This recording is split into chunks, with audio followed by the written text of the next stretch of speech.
वंदे गुरु परंपरा अग्रे उपस्थितेभ्यः भवद्भ्यः सर्वेभ्यो जिज्ञासुभ्यः हार्दान् नमस्कारान् समर्पयामि।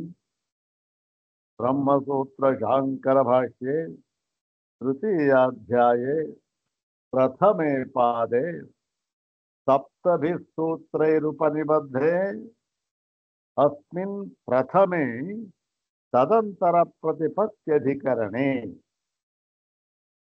तदुपनिबद्धं तस्मिन् अधिकरणे उपनिबद्धं प्रथमं सूत्रं प्रकृतं प्रथमं सूत्रं शिवानं पठित्वा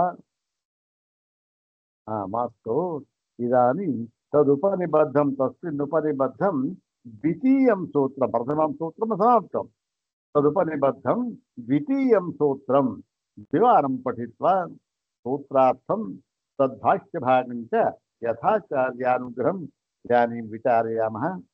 इदं सूत्रं पादादितः द्वितीयं सूत्रं पादादितः अपि द्वितीयं सूत्रं सर्वाग्रे शंकर भगवत पूज्य पादानां सुप्रभात श्लोकमेकं पठित्वा तेषां पादारविन्दयोः शिरसा प्रणिपत्य अनुग्रहं च प्राप्य प्रकृतं द्वितीयं सूत्रं तद्भाष्यभागं च यथाचार्यानुग्रहं विचारयामः। इदानीं भगवत्पूज्यपादानां सुप्रभात श्लोकमेकं द्विवारं पठामः।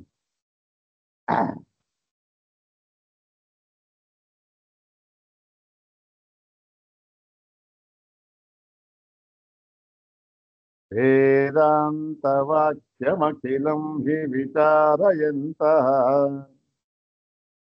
अद्वैततत्त्वमनिशं हृदि भावयन्तः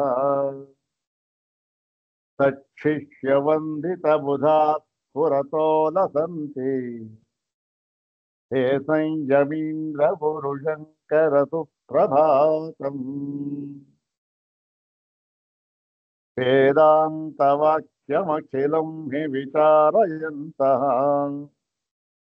अद्वैततत्त्वमनिशं हृदि भावयन्तः तच्छिष्यवन्दितबुधाः पुरतो लसन्ति हे संयमीन्द्रपुरुषङ्करसुप्रभातम्।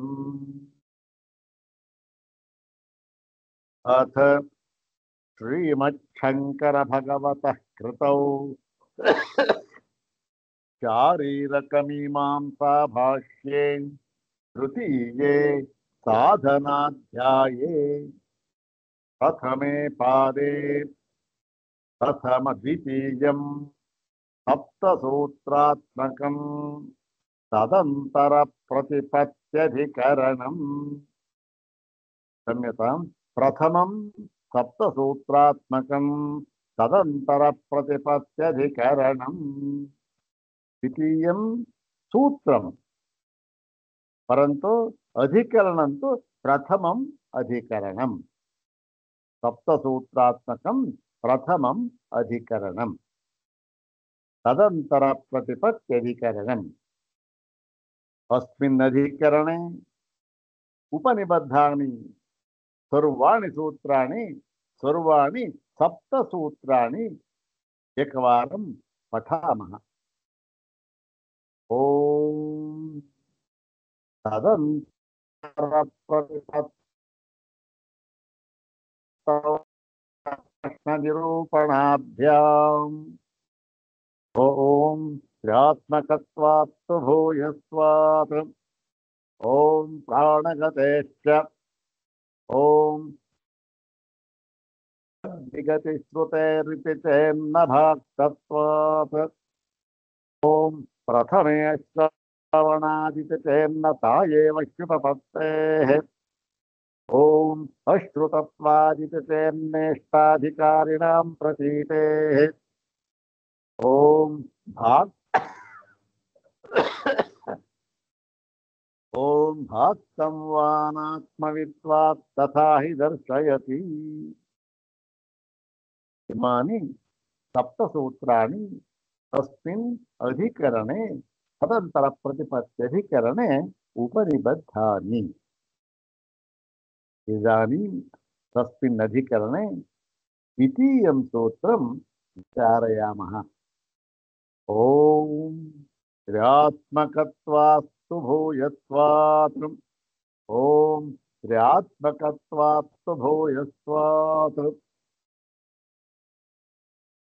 ತ್ರ್ಯಾತ್ಮಕತ್ವಾತ್ ತು ಭೂಯಸ್ತ್ವಾತ್ ಇತಿ ತ್ರಿಪದಾತ್ಮಕಮಿದಂ ಸೂತ್ರಂ. ತ್ರ್ಯಾತ್ಮಕತ್ವಾತ್ ತು ಭೂಯಸ್ವಾತ್ ಇತಿ ತ್ರಿಪದಾತ್ಮಕಮಿದಂ ಸೂತ್ರಂ. ಅನ್ವಯ ಹೇಗಾಗುತ್ತೆ?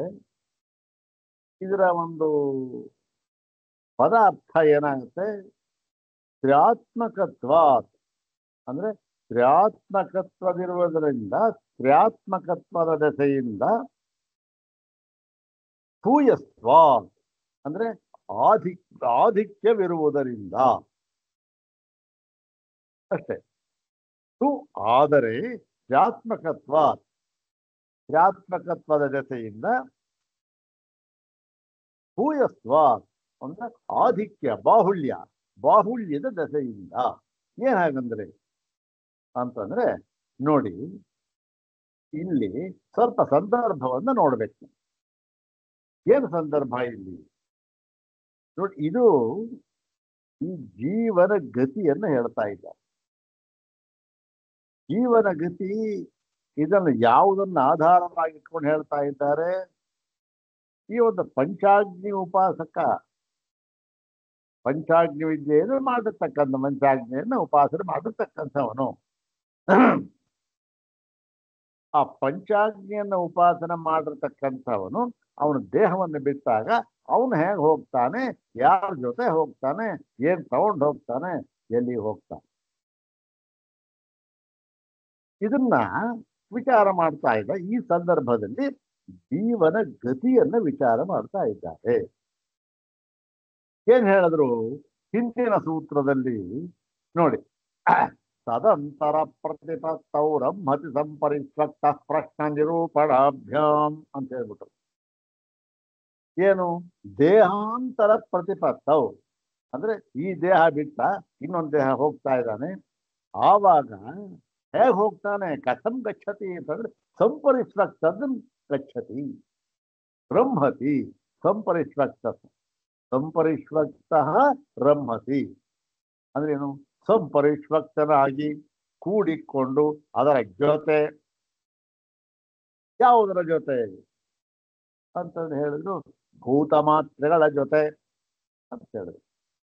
ಅದಕ್ಕೆ ಆಕ್ಷೇಪ ಆಯಿತು, ಅದನ್ನು ಸಿದ್ಧಾಂತ ಮಾಡಾಯ್ತು. ಏನಂತ? ಭೂತ ಮಾತ್ರೆಗಳ ಜೊತೆ ಹೋಗುತ್ತಾನೆ ಅಂತಂತ. ಎಲ್ಲಿ ಬಂದಿರತಕ್ಕಂಥದ್ದು? ಛಾಂದೋಗ್ಯದಲ್ಲಿ ಬಂದಿರತಕ್ಕಂಥದ್ದು. ಛಾಂದೋಗ್ಯದಲ್ಲಿ ಭೂತ ಮಾತ್ರೆಗಳು ಅಂತ ಯಾವುದನ್ನು ಹೇಳಿದ್ದಾರೆ? ಕರಣಗಳನ್ನ ಕಣ್ಣು ಅದು ಹೇಳಿದ್ದಾರೆ ಬಿಡಿ. ಭೂತ ಮಾತ್ರೆಗಳು ಅಂತ ಯಾವ್ದನ್ನ ಹೇಳಿದ್ದಾರೆ ಅಂದ್ರೆ 3 ತೇಜೋಬನ್ನಗಳನ್ನು ಹೇಳಿದ್ದಾರೆ. ಹೌದಾರೆ? ನಾವು ನೋಡಿದ್ವಿ. ತೇಜಸ್ಸು, ಅಪ್ಪು, ಅನ್ನ ಅಂದ್ರೆ ಏನು? ಈ 3 ಈ ಭೂತ ಮಾತ್ರೆಗಳ ಜೊತೆ ಅಂದ್ರೆ ಭೂತ ಸೂಕ್ಷ್ಮ ಅಂತ ಅರ್ಥ. ಭೂತ ಸೂಕ್ಷ್ಮಳ ಜೊತೆ ಅವನು ಹೋಗ್ತಾನೆ. ತೇಜಸ್ಸು ಅಂದ್ರೇನು? ಬೆಂಕಿ ತಗೊಂಡು ಹೋಗ್ತಾನೆ. ಅಪ್ಪು ಅಂದ್ರೆ ಒಂದ್ ಬಕೆಟ್ ನೀರು ತಗೊಂಡು ಆಗಲ್ಲ. ಇದನ್ನ ಇದ್ರ ಜೊತೆ ಕೂಡಿಕೊಂಡು ಹೋಗ್ತಾನೆ ಅಂತ ಹೇಳಿದ್ರು. ಇದು ಹೇಗೆ ಗೊತ್ತಾಗುತ್ತೆ ಅಂದ್ರೆ ಪ್ರಶ್ನ ನಿರೂಪಣಾಭ್ಯಾಮ್ ಅಂತ ಹೇಳಿದ್ರು. ಏನು? ಪ್ರಶ್ನ ಪ್ರತಿವಚನದಿಂದ ಗೊತ್ತಾಗುತ್ತೆ ಅಂತ ಹೇಳ್ಬಿಟ್ರು. ಪ್ರಶ್ನ ಪ್ರತಿವಚನ ಯಾವ ಪ್ರಶ್ನ ಪ್ರತಿವಚನ? ಉಪನಿಷತ್ತುಗಳು ಎಷ್ಟೋ ಪ್ರಶ್ನ ಪ್ರತಿವಚನಗಳಿವೆ. ಯಾವುದು ಅಂತಂದ್ರೆ ಪಂಚಾಗ್ನಿ ವಿದ್ಯೆಗೆ ಸಂಬಂಧಪಟ್ಟ ಹಾಗೆ ಹೇಳಿರ್ತಕ್ಕಂಥದ್ದು ಛಾಂದೋಗ್ಯದಲ್ಲಿ ಅಂತ ಹೇಳಿದ್ರು. ಹೀಗೆ ಈಗ ಅಲ್ಲಿ ಏನ್ ಹೇಳಿದ್ರು? ಈ ಒಂದು ಪ್ರಶ್ನೆ ಪ್ರತಿವಚನದಿಂದ ನಮಗ್ ಗೊತ್ತಾಗುತ್ತೆ ಇದು ಏನು? ಈ ಭೂತ ಮಾತ್ರಗಳನ್ನು ತೆಗೆದುಕೊಂಡು ಹೋಗುತ್ತಾನೆ, ಭೂತ ಮಾತ್ರಗಳ ಜೊತೆ ಹೋಗುತ್ತಾನೆ, ಭೂತ ಮಾತ್ರಗಳಿಂದ ಸಂಪರಿಷ್ವಕ್ತನಾಗಿ ಹೋಗುತ್ತಾನೆ ಅಂತ ಹೇಳಿದ್ರೆ, ಈಗ ಈ ಸಂದರ್ಭ ಇದು ಯಾಕೆ ಬಂತು? ಇದು ಭೂತಮಾನ ತೆಗೆದುಕೊಳ್ಳೋದು ಇದು ಯಾತಕ್ಕೆ ಬಂತಿದ್ದು? ಪಂಚಾಗ್ನಿ ವಿದ್ಯೆಯಲ್ಲಿ ಇದನ್ನ ಯಾತಕ್ಕೆ ಬರುತ್ತೆ ಅಂತಂದ್ರೆ, ಆ ಸಂದರ್ಭ ನಿಮಗೆ ಗೊತ್ತಲ್ಲ, ಹಿಂದೆ ಎಲ್ಲ ಪಂಚಾಗ್ನಿಯನ್ನು ನೋಡಿದ್ದೆ. ಸ್ವಲ್ಪ ಅದನ್ನ ಮನನಕ್ಕೆ ಗಮನಕ್ಕೆ ತಂದುಕೊಳ್ಬೇಕಂತ. ಏನು ನೋಡಿ, ಅಲ್ಲಿ ಏನ್ ಮಾಡ್ತಾನೆ, ಪ್ರವಾಹನ ಜೈವಲಿ ಅಂತ ಒಬ್ಬ ರಾಜ, ಅವನು ಸರ್ವ ವಿದ್ಯಾ ಪ್ರವೀಣ ರಾಜ. ಅಂದ್ರೆ ಯಾರವನು? ಕ್ಷತ್ರಿಯ. ಅವನಲ್ಲಿಗೆ ಶ್ವೇತಕೇತು ಬರ್ತಾನೆ. ಶ್ವೇತಕೇತು ಬಂದಾಗ ರಾಜ ಏನ್ ಮಾಡ್ತಾನೆ, ಅವನನ್ನ ಅತ್ಯಂತ ಮರ್ಯಾದೆಯಿಂದ ಬ್ರಾಹ್ಮಣ, ಒಟು, ಬ್ರಹ್ಮಚಾರಿ ಬಂದಿದ್ದಾನೆ, ಅದನ್ನು ಸ್ವಾಗತ ಮಾಡಿ ಅವನಿಗೆ ಅರ್ಘ್ಯಪಾದ್ಯಾದಿಗಳನ್ನು ಕೊಟ್ಟು ಅವನನ್ನು ಉಚಿತಾಸನದಲ್ಲಿ ಕೂರಿಸಿ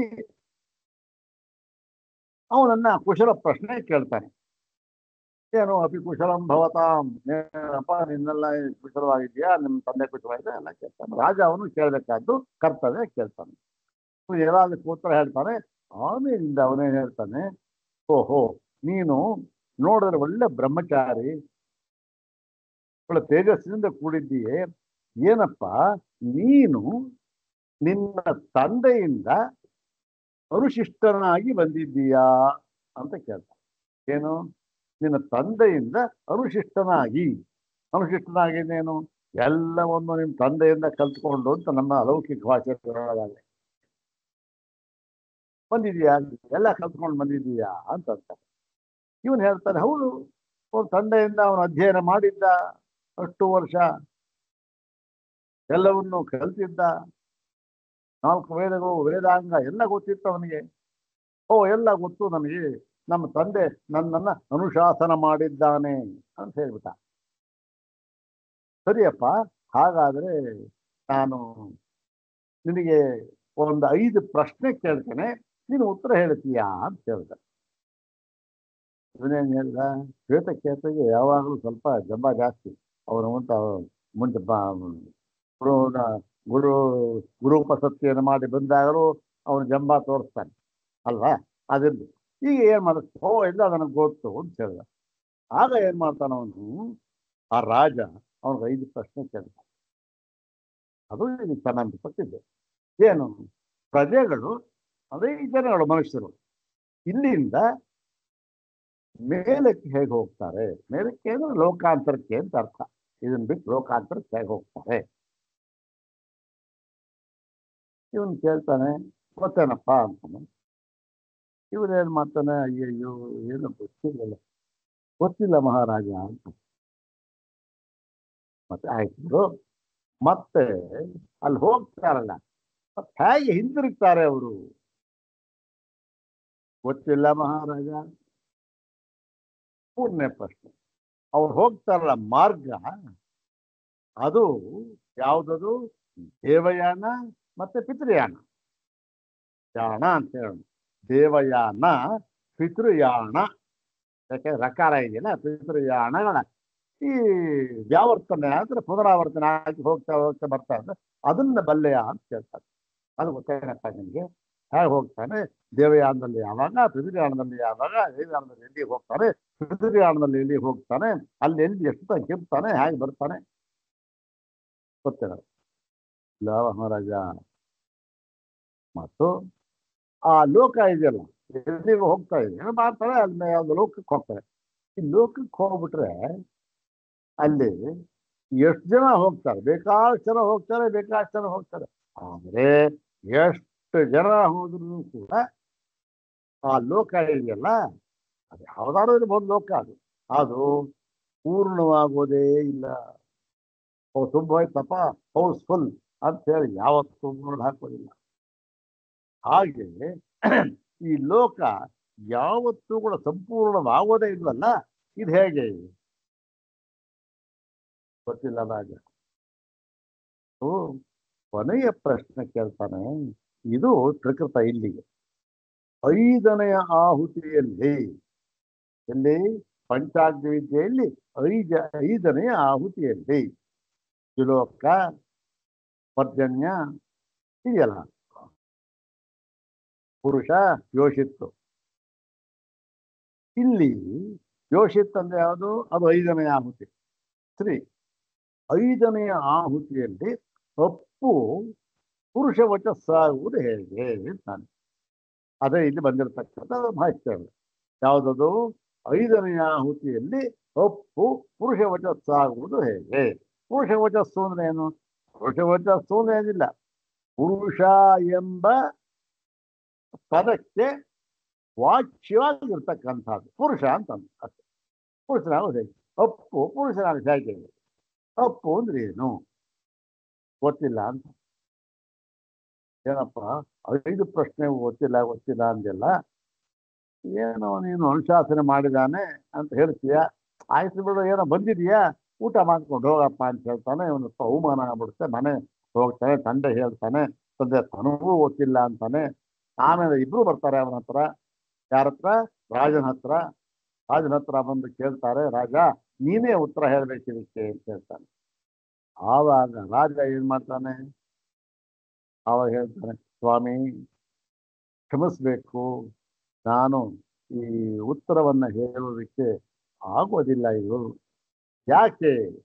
ಯಾಕಪ್ಪ ಆಗೋದಿಲ್ಲ ಅಂತಂದ್ರೆ, ನಾನು ಜಾತಿಯಿಂದ ಕ್ಷತ್ರಿಯ, ನೀವು ಬ್ರಾಹ್ಮಣರು.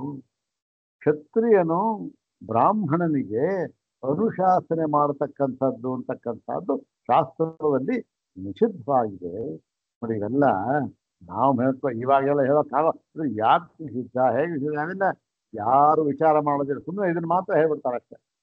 ಆಗಿದೆ. ಆದ್ದರಿಂದ ಆವಾಗ ಹೇಳ್ತಾರೆ, ಇಲ್ಲ ನೀನು ಹೇಳಲೇಬೇಕು. ಆವಾಗ ಹೇಳ್ತಾನ ಅವನು, ಆಯ್ತಪ್ಪ ಅನುಶಾಸನೆ ಮಾಡ್ತೇನೆ ನಾನು ಅಂತ ಹೇಳಿ, ಇದುವರೆಗೂ ಕೂಡ ಅದೇನು ಪಂಚಾಗ್ನಿ ವಿದ್ಯೆಯನ್ನು ಹೇಳ್ತಾರೆ. ಇದುವರೆಗೂ ಕೂಡ ಈ ಒಂದು ಪಂಚಾಗ್ನಿ ವಿದ್ಯೆ ಅಂತಕ್ಕಂಥದ್ದು ಯಾರಲ್ಲಿ ಇತ್ತೋ? ಕ್ಷತ್ರಿಯರಲ್ಲಿ ಮಾತ್ರ ಇತ್ತು, ಇನ್ಯಾರಿಗೂ ಅದು ಹೋಗಿರ್ಲಿಲ್ಲ. ಆದರೆ ಇವತ್ತು ಅದು ನಿಮಗೆ ಬಂದಿದೆ, ಬ್ರಾಹ್ಮಣರಿಗೆ ಬಂದಿದೆ. ಎಲ್ಲಿಂದ ಬಂತು? ಕ್ಷತ್ರಿಯರಿಂದ ಬಂದಿದ್ದೇವೆ.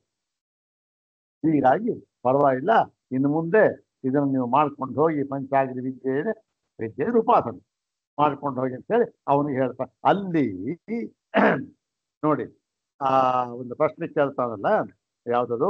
ಪಂಚಮ್ಯಾಂ ಆಹುತೌ ಆಪಃ ಪುರುಷವಚಸೋ ಭವಂತಿ. ಪಂಚಮ್ಯಾಂ ಆಹುತೌ 5ನೇ ಆಹುತಿಯಲ್ಲಿ ಅಪ್ಪು ಪುರುಷವಚಸ್ಸಾಗುವುದು ಹೇಗೆ ಅಂತಾನೆ. ಆವಾಗ ಅವನು ಎಲ್ಲ ಹೇಳ್ಕೊಂಡ್ ಬರ್ತಾನೆ. ಸರಿ ಆಯ್ತು. ಇಷ್ಟು ಈ ಕಥೆ. ಇಲ್ಲಿಗೆ ಇಷ್ಟು ತಿಳ್ಕೊಂಡಿದ್ರೆ ಈ ಸೂತ್ರವನ್ನು ನಮಗೆ ಅನುಕೂಲ ಆಗುತ್ತೆ. ಯಾವುದು? ಈ ಒಂದು ತ್ರಾತ್ಮಕತ್ವಾತ ಭೂಯತ್ವಾತ ಅಂತಕ್ಕಂಥ ಏನು ಸಂಬಂಧ? ತ್ರಾತ್ಮಕತ್ವಾತ ಭೂಯತ್ವಾತ ಅಂತಕ್ಕೆ ಅಂತಂದ್ರೆ, ನೋಡಿ ಇಲ್ಲಿ ಏನ್ ಪ್ರಶ್ನೆ ಬಂತು? ಅಪ್ಪು ಪುರುಷ ವಚಸ್ಸಾಗುತ್ತೆ ಅಂತ ಹೇಳಿ. ಆಯ್ತು, ಪುರುಷ ವಾಚ್ಯ ಆಗುತ್ತೆ, ಅವನ ಉಪಾಸನೆ ಮಾಡಿದ ಹೋದ. ಅವನೇನ್ ಮಾಡ್ತಾನೆ? ಅವನು ಈ ದೇಹ ಬಿಡ್ತಾನೆ, ಹೋಗ್ತಾನೆ. ಹೋಗುವಾಗ ಏನಾಗುತ್ತೆ? ಅವನು ಈ ಅಪ್ಪು ನೀರು, ತೇಜೋಬನ್ನ 3 ಇದೆಯಲ್ಲ, ಅದರಲ್ಲಿ ನೀರನ್ನ ಮಾತ್ರ ಹೇಳ್ಬಿಟ್ಟಿದಾರಲ್ಲ. ಆದ್ರೆ ಸ್ವಾಮಿ ನೀವು ಹೇಳಿದ್ರಿ ಎಲ್ಲ ಭೂತ ಮಾತ್ರಗಳನ್ನು ತೆಗೆದುಕೊಂಡು ಹೋಗುತ್ತಾನೆ, ಎಲ್ಲ ಭೂತ ಮಾತ್ರಗಳಿಂದಲೂ ಸಂಪರಿಷ್ಪಕ್ತನಾಗಿ ಹೋಗ್ತಾನೆ ಅಂತ ಹೇಳಿದ್ರಲ್ಲ. ನಾವೇನೋ ಸಿದ್ಧ ಮಾಡ್ಬಿಟ್ವಿ ಅಂತ. ಎಲ್ಲಿ ಮಾಡಿದ್ವಿ ಸ್ವಾಮಿ? ಇಲ್ಲಿ ಅಪ್ಪನ್ನ ಮಾತ್ರ ಹೇಳಿದ್ದಾರೆ, ತೇಜಸ್ಸು ಮತ್ತೆ ಅನ್ನವನ್ನು ಹೇಳಿಲ್ಲ. ಹಾಗಾಗಿ ಭೂತ ಮಾತ್ರಗಳನ್ನ ತೆಗೆದುಕೊಂಡು ಹೋಗುತ್ತಾನೆ ಎಂದು ನೀವು ಸಿದ್ಧ ಮಾಡಿದ್ದು ತಪ್ಪಾಯ್ತಲ್ಲ. ಎಲ್ಲಿ ಹೇಳಿದೆ ಇಲ್ಲಿ? 3 ಭೂತ ಮಾತ್ರಗಳು ಏನು? 3 ಕೂಡ. 3 ಅಂದ್ರೆ ಏನು? ಛಾಂದೋಗ್ಯ ಪ್ರಕಾರವಾಗಿ 3, ಮತ್ತೆ ಕೃಷ್ಣ ಯಜುರ್ವೇದದ ಪ್ರಕಾರವಾಗಿ 5. 5 ಅಷ್ಟೇ. ಇಲ್ಲಿ 3 ಹೇಳಿದೆ ಅಲ್ಲ, 5 ಹೇಳಿದೆ. ಹೀಗೆ ಅದರ ಪ್ರಕಾರ 5 ಮಾತ್ರಗಳನ್ನು ತೆಗೆದುಕೊಂಡು ಹೋಗ್ತಾರೆ. ಇದ್ರ ಪ್ರಕಾರ 3 ಮಾತ್ರ ಇರ್ಲಿ. 3ರಲ್ಲೇ 2 ಅರ್ಥವಾಗಿದೆ, 5 ಆಯ್ತು. ಈಗ ಬರೀ ಅಪ್ಪನ್ನು ಹೇಳಿದಾಗ ಇನ್ನೆರಡೇನಾಯ್ತು, ಅಥವಾ ಕೃಷ್ಣ ಯಜುರ್ವೇದ ಪ್ರಕಾರ ಇನ್ನಾಲ್ಕು ಏನಾಯ್ತು ಅಂತಂದ್ರೆ ಅದಕ್ಕೆ ಉತ್ತರ ಹೇಳ್ತಾ ಇದ್ದಾರೆ ಈ ಸೂತ್ರದಲ್ಲಿ ಭಗವಾನ್ ಬಾದರಾಯಣ. ನೋಡಪ್ಪ, ಅಪ್ಪು ಅಂತ ಹೇಳಿದೆ, ಆದರೂ ಕೂಡ ಏನಾಗಿದೆ, ಏನೂ ದೋಷವಿಲ್ಲ, ಎಲ್ಲ ಭೂತಗಳನ್ನು ಹೇಳಿದಂತಾಯಿತು. ಸ್ವಾಮಿ, ಅಲ್ಲಪ್ಪ, ಹೋದ ವಾರ ತಾನು ಹೇಳಿದ್ದೆ ಮರ್ತ್ಬಿಟ್ಟೇನಪ್ಪ. ಏನಂತ? ಎಲ್ಲ ಅಪ್ಪು ತೇಜೋಬನ್ನ ಅಂತ ಹೇಳಿ ತ್ರಿವೃತ್ಕರಣವನ್ನು ಹೇಳಿ ಅದು ಒಂದೊಂದು ತ್ರಿವೃತ್ಕೃತವಾಯಿತು. ಮತ್ತೆ ಮೂರಾಗಾಯ್ತು ಅಂದ್ರೆ ಏನು? ತೇಜಸ್ಸು ಕೂಡ ಅಪ್ಪು ಅನ್ನದಿಂದ ತ್ರಿವೃತ್ಕೃತವಾಯಿತು, ಅಪ್ಪು ಕೂಡ ತೇಜಸ್ಸು ಅನ್ನದಿಂದ ತ್ರಿವೃತ್ಕೃತವಾಯಿತು, ಮತ್ತೆ ಅನ್ನ ಕೂಡ ತೇಜಸ್ಸು ಮತ್ತು ನೀರಿನಿಂದ ತ್ರಿವೃತ್ಕೃತವಾಯಿತು. ಎಲ್ಲವೂ ಇದೆ ಅಷ್ಟೇ. ಆದ್ದರಿಂದ ಅಪ್ಪು ಎಂದು ಹೇಳಿದ್ದರಿಂದ ಎಲ್ಲವನ್ನೂ ಹೇಳಿದಂತಾಯಿತು. ಯಾಕೆ? ತ್ರಿವೃತ್ಕರಣವನ್ನ ನಾವು ಹಿಂದೆ ಹೇಳಿದ್ದೇವೆ. ಪರಮೇಶ್ವರ ತ್ರಿವೃತ್ಕೃತವಾದ ಏನು? ತೇಜೋಬಂಧ ರೂಪದಿಂದ. ಮತ್ತೆ ಆ ತ್ರಿವೃತ್ಕೃತವಾದ ಒಂದೊಂದು ಧಾತುವು, ಒಂದೊಂದು ಭೂತಗಳು ಮತ್ತೆ ಒಂದೊಂದೂ ಕೂಡ ತ್ರಿವೃತ್ಕೃತವಾಯಿತು. ಹೀಗಾಗಿ ಕ್ರಿಯಾತ್ಮಕತ್ವ ಅಂದ್ರೆ ಕ್ರಿಯಾತ್ಮಕವಾಗಿದ್ರೆ ಮೂರು ಸ್ವರೂಪದಿಂದಿರುವುದರಿಂದ, ಅಪ್ಪು ಅಂತ ಹೇಳಿದ್ರು ಅಷ್ಟೇ ತೇಜಸ್ಸು ಅನ್ನ ಇದ್ದೇ ಇದೆ, ತೇಜಸ್ಸು ಅಂದ್ರೂ ಅಷ್ಟೇ ಅನ್ನ ಅಪ್ಪು ಇದ್ದೇ ಇದೆ. ಹೀಗೆ ಕ್ರಿಯಾತ್ಮಕತ್ವ ಇರೋದ್ರಿಂದ ನೋಡಪ್ಪ, ನಿನ್ನ ಆಕ್ಷೇಪ ಏನು ಒಂದು ಸರಿ ಇಲ್ಲ, ಮೂರನ್ನು ಹೇಳದಂತಾಯ್ತು ಅಂತ ಹೇಳ್ತಾರೆ. ಮತ್ತೆ ಸರಿ ಸ್ವಾಮಿ, ಮೂರನ್ನು ಹೇಳದು ಅಂತಾಯ್ತು. ಮೂರನ್ನು ಹೇಳಿದ್ದಾರೆ ಅಂತ ಹೇಳಿದ ಮೇಲೆ ಅಪ್ಪು ಅಂತ ಯಾಕೆ ಹೇಳಿದ್ರಿ? ತೇಜಸ್ಸು ಅಂತ ಹೇಳ್ಬೋದಾಗಿತ್ತಲ್ಲ. ಇವಾಗ 5ನೇ ಆಹುತಿಯಲ್ಲಿ ಅಪ್ಪು ಪುರುಷ ವಚಸ್ಸಾಗುತ್ತದೆ ಅಂತ ಹೇಳಿದ್ರಿ. ಯಾಕೆ ಹೇಳಬೇಕು? 3 ಇರೋವಾಗ ತೇಜಸ್ಸು ಪುರುಷ ವಚಸ್ಸಾಗುತ್ತದೆ ಅಂತ ಹೇಳಿ, ಅನ್ನವು ಪುರುಷ ವಚಸ್ಸಾಗುತ್ತದೆ ಅಂತ ಹೇಳಿ ಯಾಕೆ ಹೇಳಬಾರ್ದು? ಅದು ಹೇಳ್ಬೋದಲ್ಲ. ಅಂದ್ರೆ ಏನು ಗೊತ್ತಿರ, ಅದಕ್ಕೆ ಉತ್ತರ ಹೇಳ್ತಾ ಇದ್ದಾರೆ ಭೂಯಸ್ತ್ವಾತ್. ಕ್ರಿಯಾತ್ಮಕತ್ವಾತ್ ಅಂತಕ್ಕಂಥದ್ದು ಅಪ್ಪು ಅಂತ ಹೇಳಿದ್ದರಿಂದ ಮೂರನ್ನು ಹೇಳಿದಂತಾಯಿತು ಅಂತ ಹೇಳೋದಕ್ಕೋಸ್ಕರ ಕ್ರಿಯಾತ್ಮಕತ್ವ. ತ್ರಿವೃತ್ಕರಣವಾಗಿರ್ತಕ್ಕಂಥದ್ದು, ತ್ರಿವೃತ್ಕೃತವಾಗಿರ್ತಕ್ಕಂಥ ಅಪ್ಪು ಇದು ಅಂದ್ರೆ ಎರಡು ಇನ್ ಬಾಕಿ ಅಂತ ಅರ್ಥ ಆಯ್ತು. ಇನ್ನು ಅಪ್ಪು ಇನ್ನೆರಡು ಇದೆ ಅಂತ ಆದ್ಮೇಲೆ ಇದನ್ನ ಯಾಕೆ ಹೇಳಬೇಕು? ಅವೆರಡರಲ್ಲಿ ಯಾವ್ದಾದ್ರು ಒಂದು ಹೇಳಿ ಅಂತ ಹೇಳಿದ್ರೆ ಅಂತ ಹೇಳ್ತಾ ಇದ್ದಾರೆ ಭೂಯತ್ವ. ಇಲ್ಲಪ್ಪ, ಬಾಹುಳ್ಯವಿರುವುದರಿಂದ. ಏನು ಬಾಹುಳ್ಯ ಇದೆ ಅಂತಂದ್ರೆ ನೀರಿನ ಅಂಶ ಎಲ್ಲದರಲ್ಲೂ ಬಾಹುಳ್ಯ ಇದೆ.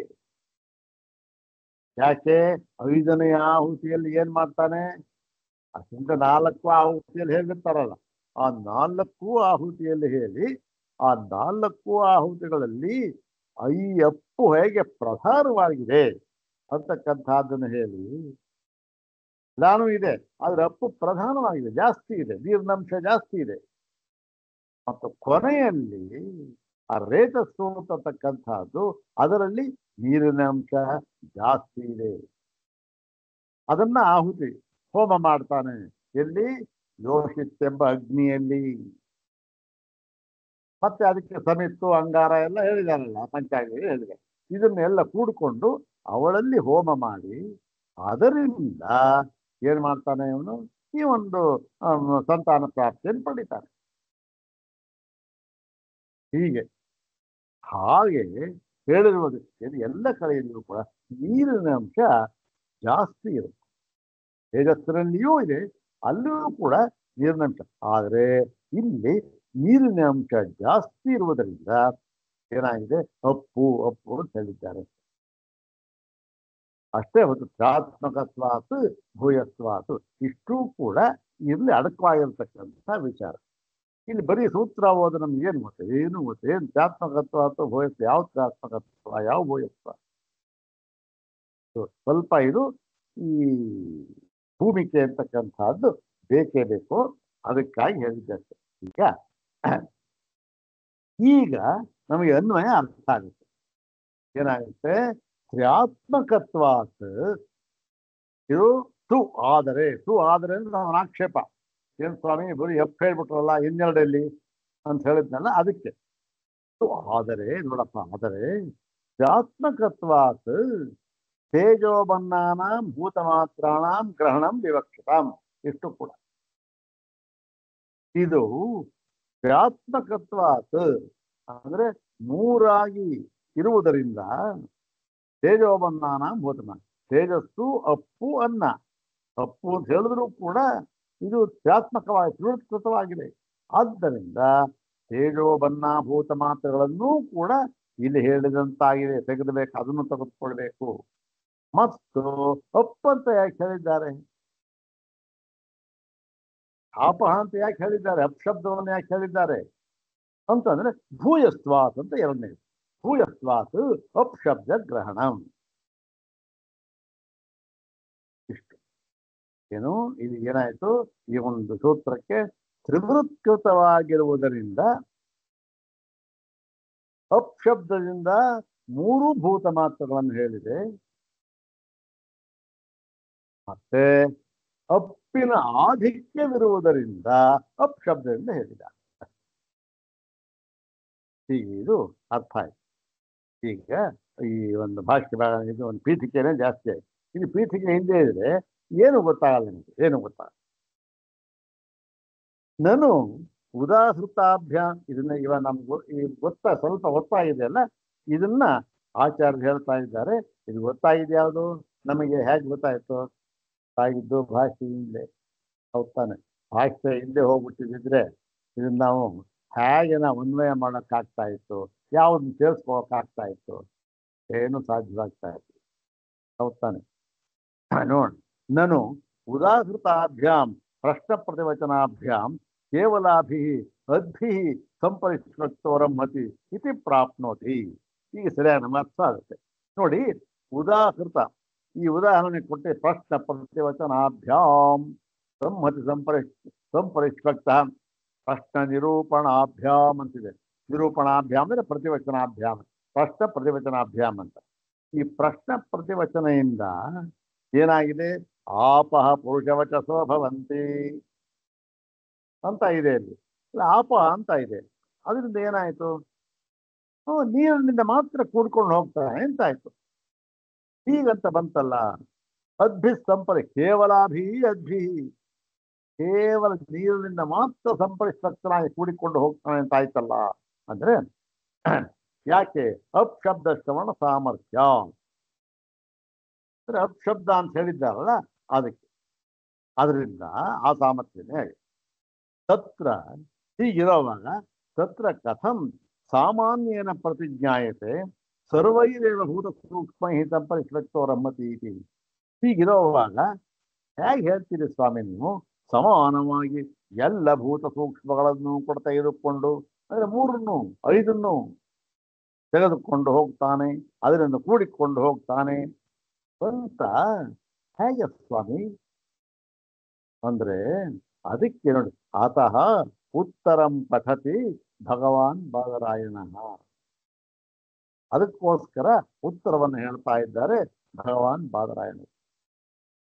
ಹೇಗೆ ಸಂಗತಿಯನ್ನ ಸೇರಿಸಿ ಭಾಷ್ಯ ಅಂತಕ್ಕಂಥದ್ದು ಪರಮಾದ್ಭುತ, ಅದ್ಭುತ. ಯಾವುದು, ಷೋಡಶೇ ಕೃತವಾನ್ ಭಾಷ್ಯಂ ಏನ್ ಹೇಳೋಣ, ಅತಃ ಉತ್ತರಂ ಪಠತಿ ತ್ರ್ಯಾತ್ಮಕತ್ವಾತ್ ಭೂಯಸ್ವಾತ್ ಹೇಳ್ತಾರೆ. ಸುಶಬ್ದೇನ ಶೋಧಿತಾಂ ಆಶಂಕಾಂ ಉಚ್ಛಿನತಿ.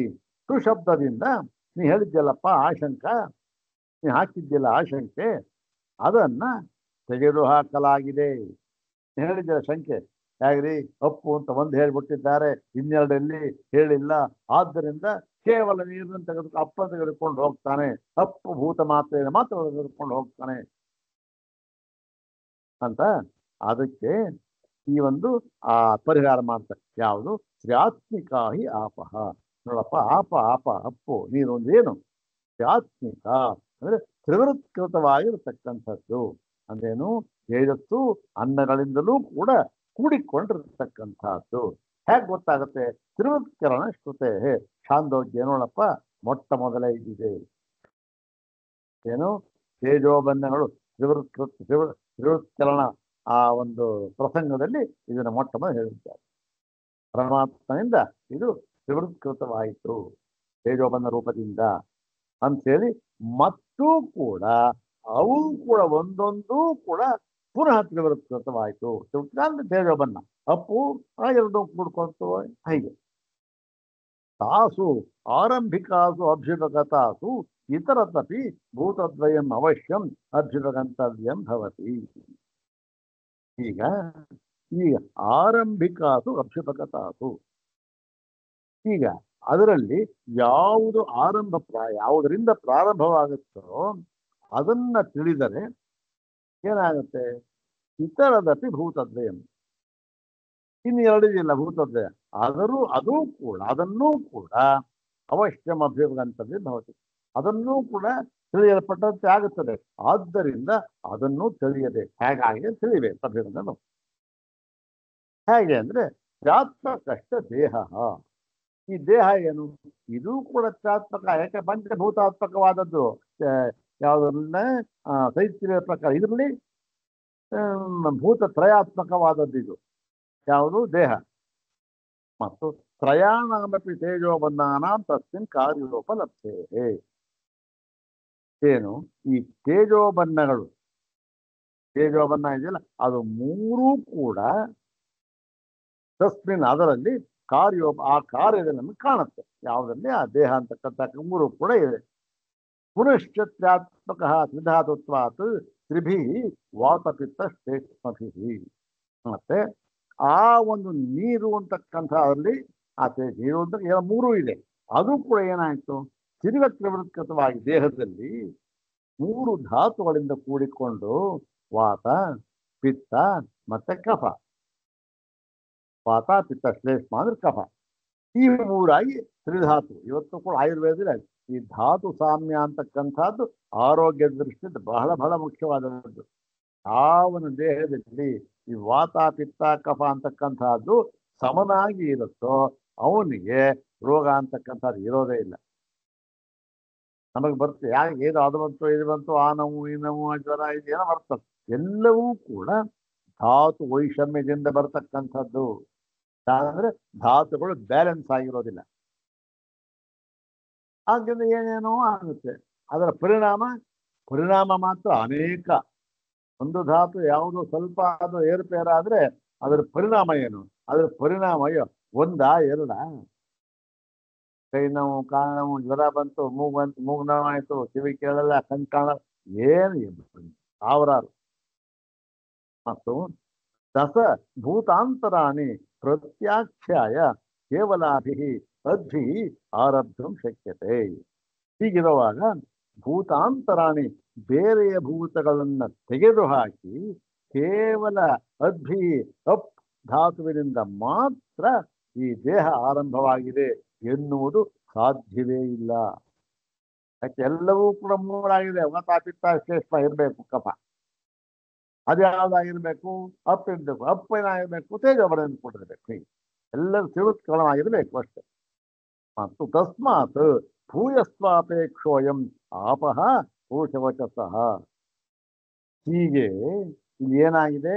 ಇಲ್ಲಿ ಈ ಒಂದು ಈ ವಾತ, ಪಿತ್ತ, ಶ್ಲೇಷ್ಮ ಮತ್ತೆ ಇವೆಲ್ಲ ಇದೆಯಲ್ಲ, ಇವೆಲ್ಲವೂ ಕೂಡ ಮತ್ತೆ ಹಿಂದಿನ ಆಹುತಿಗಳೇನಿದೆ ಅವು ಕೂಡ ಎಲ್ಲವೂ ಕೂಡ ಏನಾಗಿದೆ? ಈ ಒಂದು ತಸ್ಮಾತ್ ಭೂಯಸ್ವಾಪೇಕ್ಷ ಅದು ಎಲ್ಲ ನೀರಿನ ಅಂಶ ಅಂತಕ್ಕಂಥದ್ದು ಜಾಸ್ತಿ ಇದೆ. ಏನೋ ಇದೆ, ಸ್ವಲ್ಪ ಕಡಿಮೆ, ಜಾಸ್ತಿ ಇದೆ, ಬಾಹುಳ್ಯ. ಆಪ ಆದ್ದರಿಂದ ಆಪಹ ಪುರುಷವಚಸಃ ಇತಿ. ಏನು? ಈ ಅಪ್ಪು ಅದೇನಾಗುತ್ತೆ? ಪಂಚಮ್ಯ 5ನೇ ಆಹುತಿಯಲ್ಲಿ ಪುರುಷ ವಚಸ್ಸಾಗುತ್ತದೆ. ಅಂದ್ರೆ ಪುರುಷ ಶಬ್ದವಾಕ್ಯವಾಗುತ್ತದೆ. ಅದೇನೋ ಮುಂಚೆ ಅವನು ಹುಟ್ಟುತ್ತಾನೆ ಅಂತ ಅರ್ಥ. ಸರ್ವೇಷು ದೇಹೇಶು ಹಿ ರಸಲೋಹಿತಾದಿ ದ್ರವ್ಯ ಭೂಯಸ್ವಂ ದೃಶ್ಯತೆ. ಅಂದ್ರೆ ಎಲ್ಲ ದೇಹಗಳಲ್ಲಿ ಎಲ್ಲ ಏನು?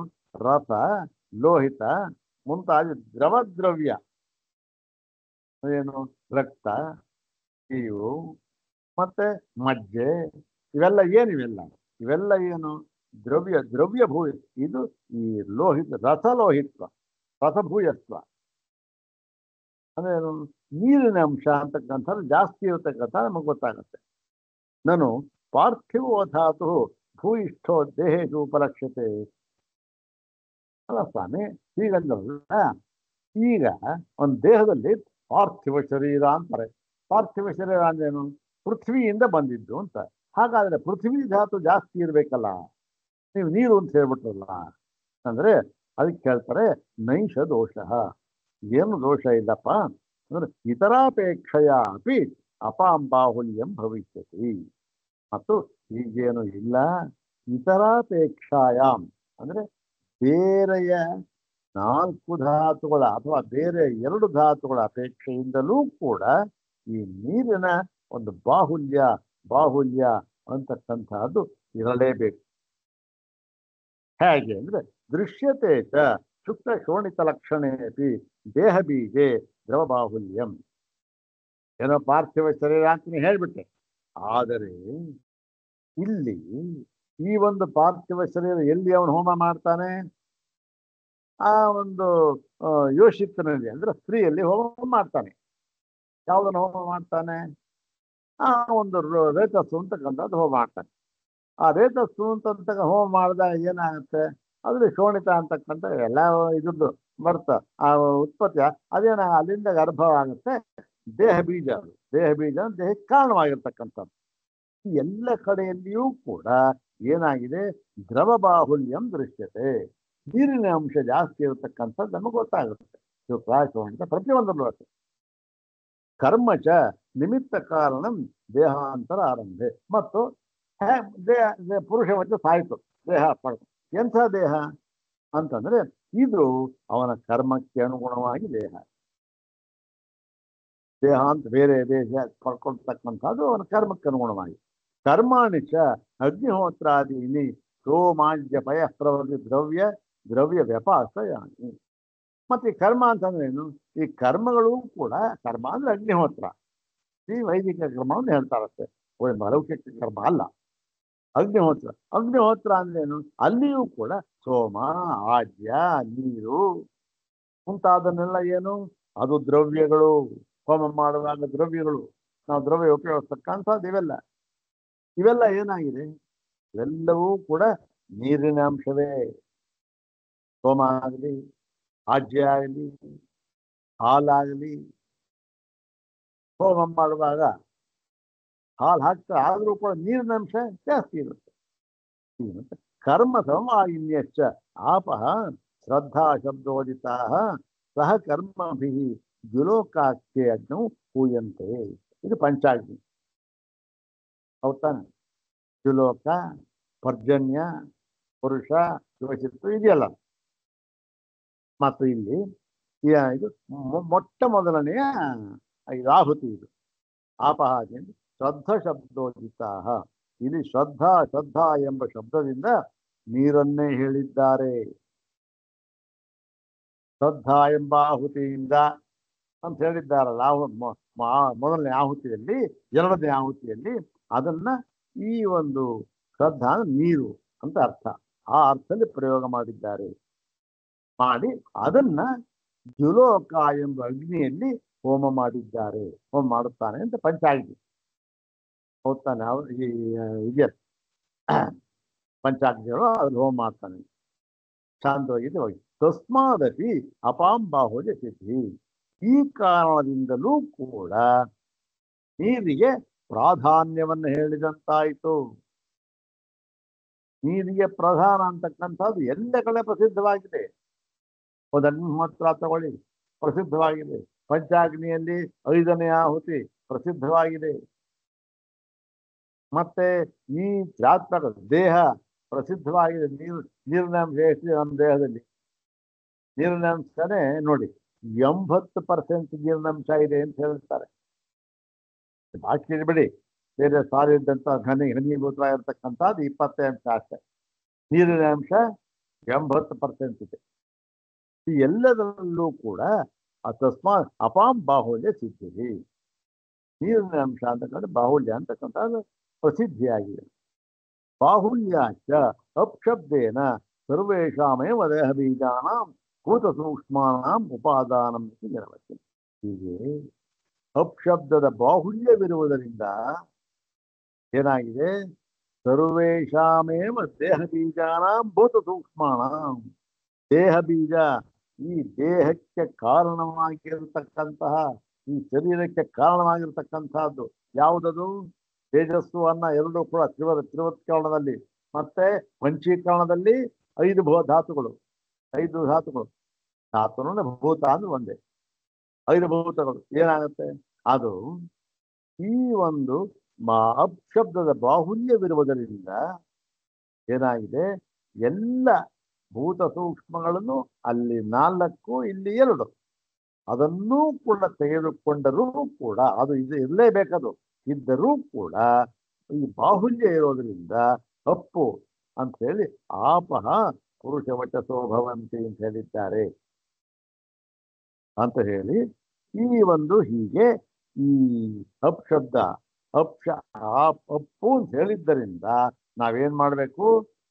ಎಲ್ಲ ಭೂತಗಳನ್ನು ತೆಗೆದುಕೊಳ್ಳಬೇಕು, ಭೂತ ಮಾತ್ರಗಳನ್ನು ತೆಗೆದುಕೊಳ್ಳಬೇಕು, ಭೂತ ಸೂಕ್ಷ್ಮಗಳನ್ನು ತೆಗೆದುಕೊಳ್ಳಬೇಕು.